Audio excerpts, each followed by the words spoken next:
हाय। तो node JS introduction tutorial के इस थर्ड क्लास में हम देखेंगे इवेंट लूप के बारे में।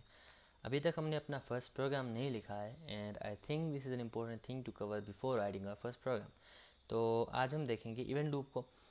इवेंट लूप असल में क्या होता है, हमने इन और फर्स्ट क्लास कहा था कि नोड जेएस जो है ये एसिंक्रोनस होती है, नॉन ब्लॉकिंग होती है और ये क्या होती है, सिंगल थ्रेडेड होती है। तो उसी चीज़ के बारे में हम फर्दर आज देखेंगे। यहाँ पे आपके पास एक चीज़ है इवेंट लूप के नाम से। हमने जो कहा था कि node JS is a single thread, वो असल में यही थ्रेड है। लेट्स से मैं कह रहा हूँ कि ये थ्रेड इज़ अंडर एग्जीक्यूशन और इस थ्रेड इवेंट लूप थ्रेड का काम ही क्या है, to listen for the incoming request from the client. Client की तरफ से जो रिक्वेस्ट आ रहे हैं उनको हैंडल करना किसका काम है, इस इवेंट लूप का काम है। It always tries to listen for the client request. अब आप लोगों को, अगर आप लोग नए हैं तो आप कहेंगे कि क्लाइंट रिक्वेस्ट किस तरह हो सकते हैं, क्या हो सकते हैं। फॉर एग्ज़ाम्पल, आपने एक वेब पेज बनाया है, उस वेब पेज के अंदर डेटा की ज़रूरत है। लेट से आप वहाँ पे सर्च कर रहे हो और सर्च करने के बाद जाहिर सी बात है कोई डेटा वहाँ पे शो होना है after fetching it from the database. तो जाहिर सी बात है डेटाबेस के लिए फेच करने के लिए आप लोगों को सर्वर पे आना होगा, क्योंकि server is connected with your database. तो उस केस में क्या होगा, आप अपने क्लाइंट साइड से एक रिक्वेस्ट भेजोगे अपने सर्वर को। तो on the server side there is an event loop thread, a single thread which is always listening for the request, incoming request of the client. अब इस इवेंट लूप का तरीक़ाकार क्या है to deal with the request. ये event loop जो है असल में खुद ही काम नहीं करता है, it actually forwards the request to some other entities. वो इंटिटीज़ क्या हो सकती हैं उनके बारे में हम आगे जाके देखेंगे।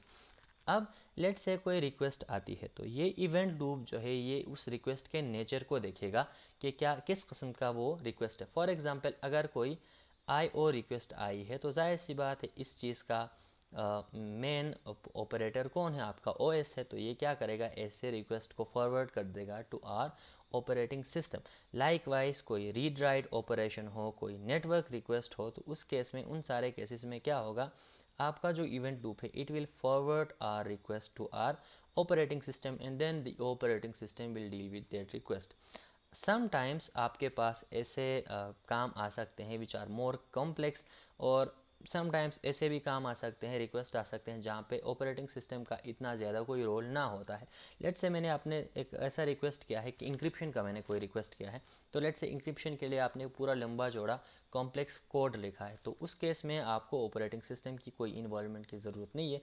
तो इन केस एक ऐसा रिक्वेस्ट आता है तो क्या करेगा, आपका event loop will forward that request to the thread pool, जहाँ पे इसके लिए एक सेपरेट थ्रेड क्रिएट किया जाएगा and then the execution of that thread will continue in the meanwhile. और जब भी चाहे जो प्रोसेस आपने यहाँ पे रिक्वेस्ट आपने यहाँ पे भेजा है या आपने यहाँ पे भेजा है, दोनों के साथ एक कॉल बैक होगा which will call back to the event loop once they are completed. इस तरह यहाँ पे अगर आपका रिक्वेस्ट कंप्लीट हो गया तो यहाँ से कॉल बैक आएगा इवेंट लूप को और फिर वो आगे रिस्पॉन्स जनरेट करेगा। लाइक वाइज अगर यहाँ से आ गया तो अगेन एक कॉल बैक आएगा और यहाँ से भी एक रिस्पॉन्स चला जाएगा। तो इस तरह से आपके नोड जेएस का कोड बैकग्राउंड में काम करता है।